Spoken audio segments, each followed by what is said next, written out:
नमस्कार, मी प्रमोद रामराव ठोंबरे, पर्यवेक्षक आदर्श विद्यालय चिखली आणि सध्या बालभारतीमध्ये अभ्यास गट सदस्य म्हणून गणित या विषयासाठी आहे.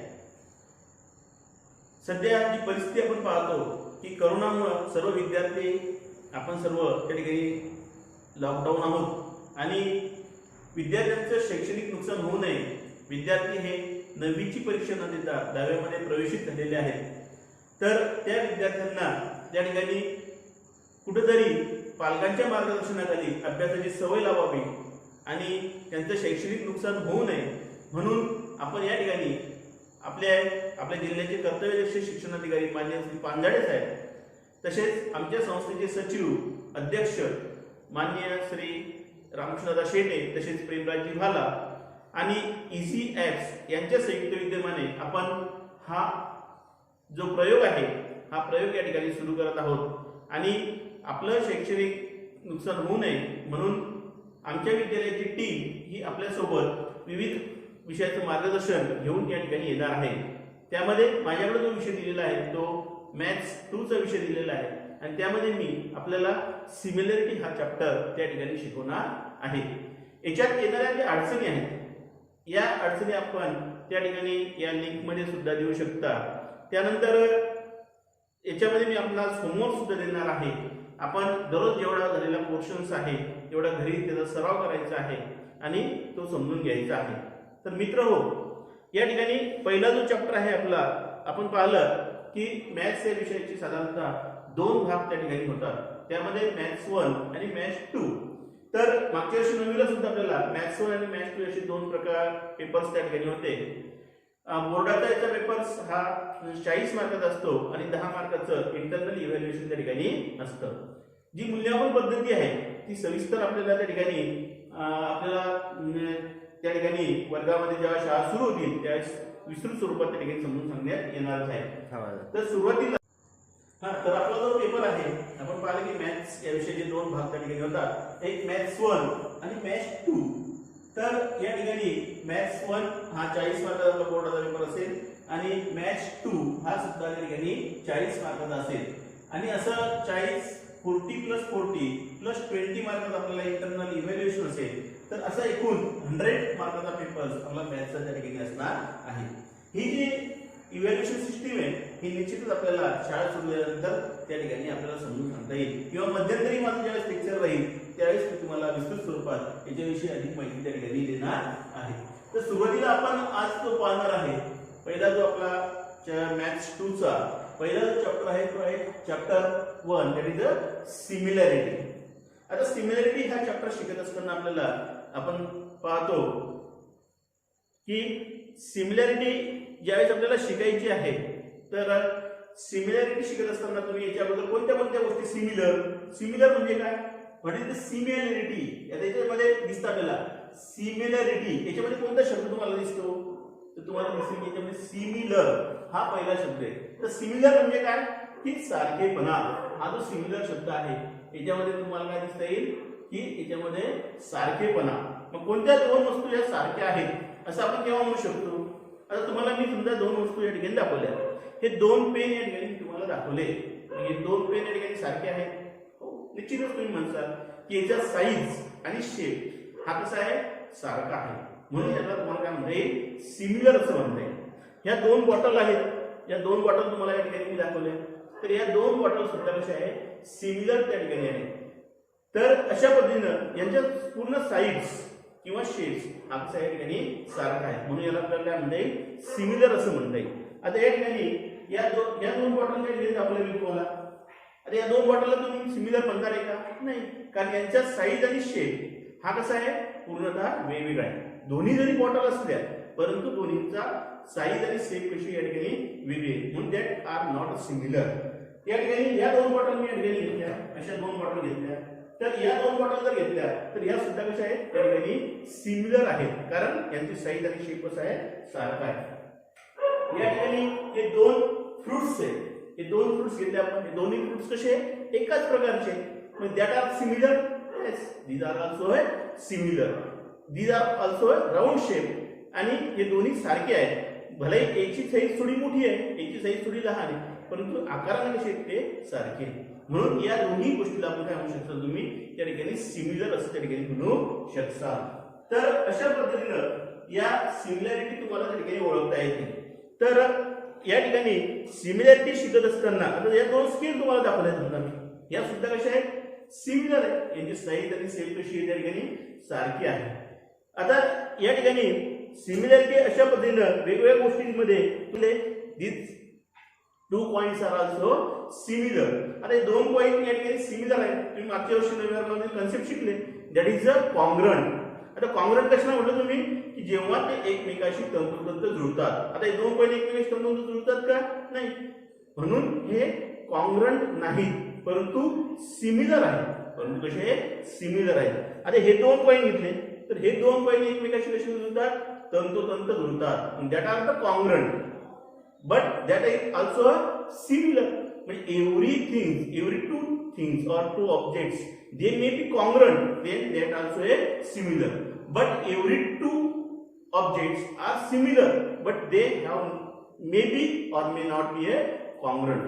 तर हे तुम्हाला या ठिकाणी लक्षात येईल.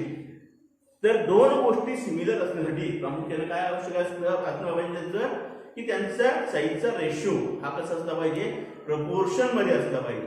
जर दोन गोष्टींचा रेशो त्या ठिकाणी प्रपोर्शन मध्ये असेल तरच त्यांना काय म्हणतो आपण सिमिलर ऑब्जेक्ट्स असं त्या ठिकाणी त्याला म्हणू शकतो. म्हणून आपल्याला कोणत्या गोष्टीचा विचार करावा लागेल, रेशो अँड प्रपोर्शन. कोणत्याही गोष्टीचा रेशो अँड प्रपोर्शन. म्हणजे सिमिलॅरिटी शिकत असताना आपल्याला रेशो आणि प्रपोर्शन या त्या दोन ऑब्जेक्टचं त्या ठिकाणी लक्षात ठेवावं लागेल. जर रेशो आणि प्रपोर्शन हे जर सारखं असेल तरच त्यांना आपण काय म्हणतो सिमिलर ऑब्जेक्ट्स असं त्या ठिकाणी म्हणू शकतो.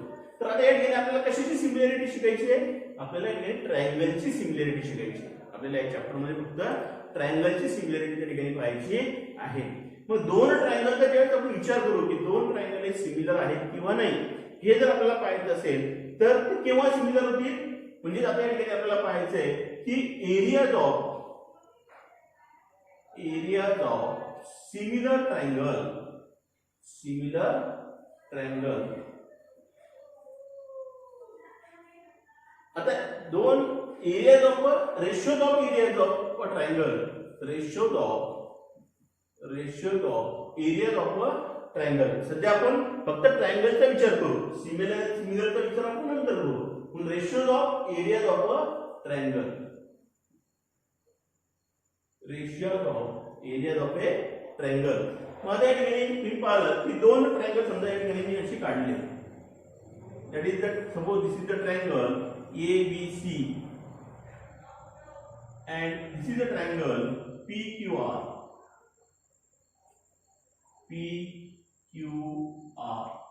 These are the two triangles. Now we can draw the height of these two triangles. What is the area of the triangle? That is area of a triangle is equal to 1/2 base into height. म्हणजे आपल्याला height या ठिकाणी माहित पाहिजे. height कशाला म्हणतो आपण, the perpendicular drawn from the opposite vertex to the base, that is called as a height. मग आता या ठिकाणी आपण ही height काढली. AD is the height of this triangle. PS is the height of this triangle. Now we have to find the ratios of the areas of the two triangles. That is area of triangle ABC upon area of triangle PQR. That is area of triangle ABC is 1/2 into base, that is base is BC, into height, that is AD. That is area of triangle PQR, that is 1/2 into base is QR into height is PS. Now we can write this, that is 1/2 get cancelled. We have to write here BC into AD upon QR into PS. That means we can say here the ratio of the areas of the two triangles is equal to product of their base and height. Can you see this? Ratio of areas of the two triangle is equal to product of ratios of their base and height. Now we have to see this. This is the suppose first conditions we have to write this condition 1. Now suppose in the triangle there will be same height. Suppose we have to consider त्याचा ratio हा कोणाबरोबर आहे मग त्याच्या रेशोच्या कशाच्या product आपलं base आणि हाईट यांच्या गुणाकाराच्या रेशो बरोबर त्या ठिकाणी तो आहे. म्हणजे हा बेस बीसी काय आहे आणि बेस आणि एडी काय आहे त्या ट्रायंगलची हाईट. आपण एबी ला हाईट म्हणत नाही. का म्हणत नाही? कारण हाईट म्हणजे काय आहे की या बेसच्या समोरील शिरोबिंदूतून किंवा पॉइंट मधून टाकलेली परपेंडिक्युलर लाईन हाच काय असतो त्या ट्रायंगलचा हाईट त्या ठिकाणी असते. म्हणून या ठिकाणी बीसी हा बेस झाला, एडी काय झाली हाईट. तसंच ट्रायंगल पीक्यूआर च्या बाबतीत क्यूआर हा काय झाला बेस, मग त्याच्या समोरचा व्हर्टेक्स कोणता आहे पी, पी मधून टाकलेली परपेंडिक्युलर लाईन कोणती आहे पीएस, मग तिला काय म्हणतो आपण हाईट. म्हणून क्यूआर हा बेस झाला आणि पीएस ही काय झाली हाईट. म्हणजे या दोन ट्रायंगलच्या एरियाचा रेशो हा कोणाबरोबर असतो त्याच्या बेस आणि हाईट यांच्या गुणाकाराच्या रेशो बरोबर त्या ठिकाणी असतो. आता याच्यावर आपण एक कंडिशन घेऊ. पहिली कंडिशन घेऊ की समजा जर त्या ट्रायंगलची हाईट सेम असेल, इथे घेऊ आपण हाईट सेम, ट्रायंगलची हाईट कशी आहे सेम आहे. आता या ठिकाणी मी सेम हाईटचे दोन ट्रायंगल या ठिकाणी काढले. समजा हा जो ट्रायंगल आहे हा ट्रायंगल एक घेतला आपण, दुसरा घेऊ आपण PQR आणि हा एक ट्रायंगल घेतला आपण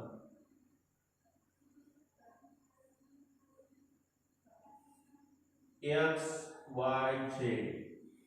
आता या ठिकाणी या दोन्ही ट्रायंगल्स, या ट्रायंगलची झाली हाईट आणि या ट्रायंगलची झाली समजा हाईट, ही हाईटच काढू आपण त्याला. मग आता area of this triangle the height of this will be same, he height कशी या ठिकाणी सारखी.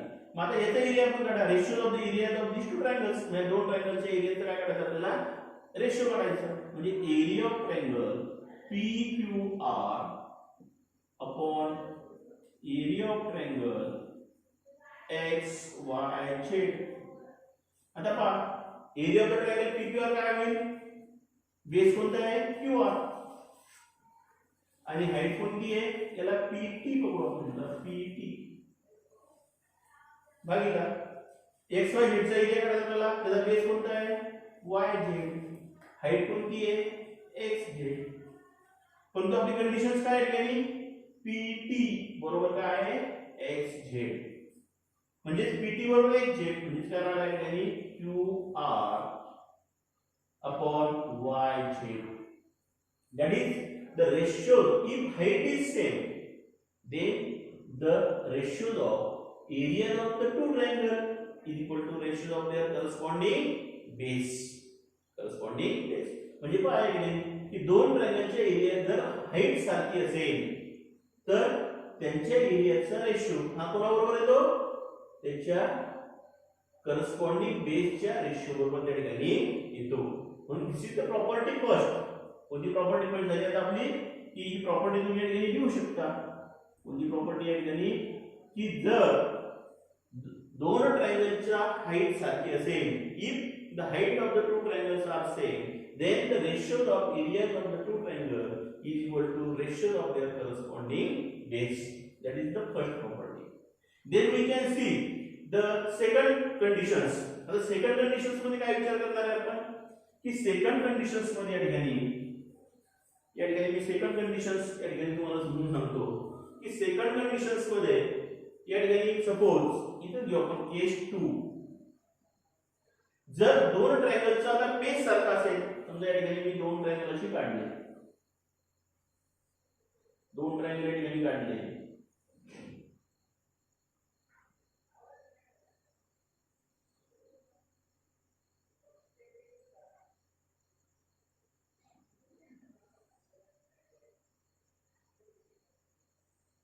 हे दोन ट्रायंगल या ठिकाणी काढले. That is the triangle PQR. Second triangle SQR.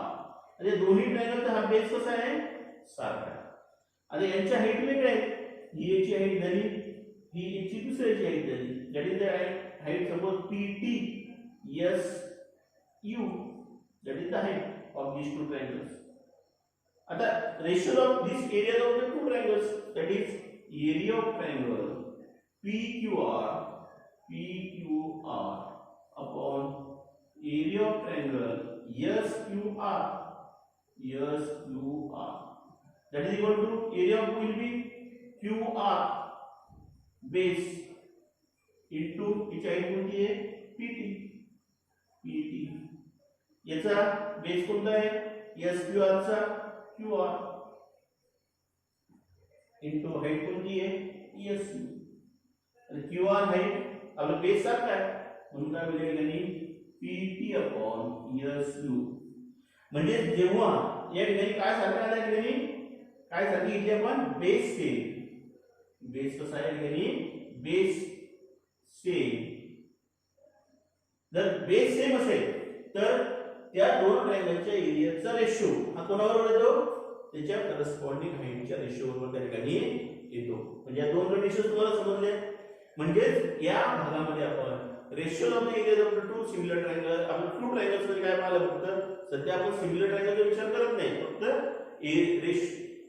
Ratio of the areas of the two ट्रायंगलचा विचार या ठिकाणी करू राहिलो.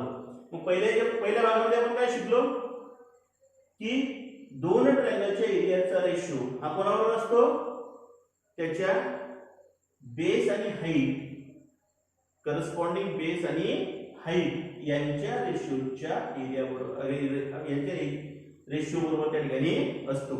आणि जर हाईट सारखी असेल तर त्यांच्या एरियाचा रेशो कोणाबरोबर असतो त्याच्या करस्पॉन्डिंग,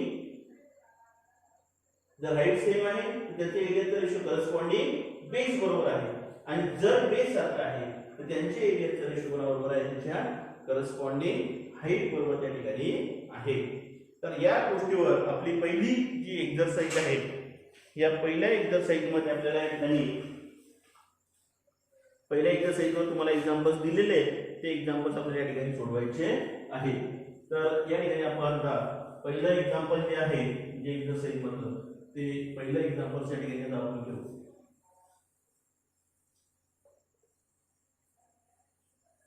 तर पहिले जे एक्झाम्पल्स आहे, पहिले एक्झाम्पल्स मध्ये काय म्हटलेलं आहे base of a triangle.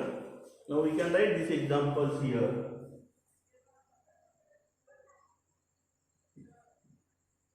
Base of a triangle is 9 and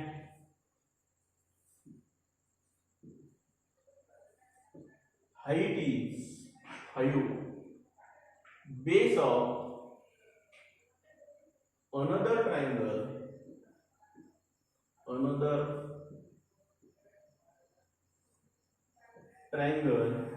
is 10 and height is 6. Then find the ratio of areas of these triangles. Now this is the examples we can see here. आता पहा example मध्ये काय काय दिलेलं आहे तुम्हाला, काय म्हणलेलं आहे base of a triangle is 9 and height is 5.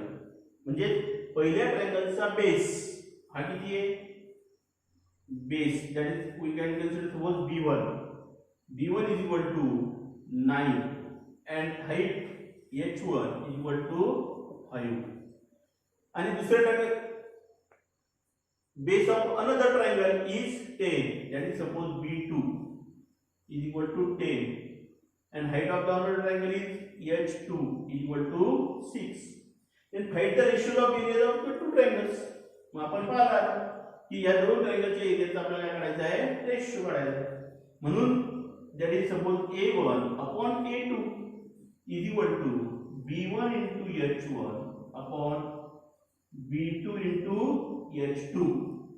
A1 हा एरिया कोणाचा आहे पहिल्या ट्रायंगलचा, A2 हा एरिया दुसऱ्या ट्रायंगलचा, B1 ही बेस पहिल्या ट्रायंगलचा, H1 हाईट पहिल्या ट्रायंगलची, B2 बेस दुसऱ्या ट्रायंगलचा आणि H2 हाईट दुसऱ्या ट्रायंगलची. b1 into h1 upon b2 into h2, that is equal to b1 is 9 into h1 5 upon b2 10 into h2 6, that is equal to, याला solve करा.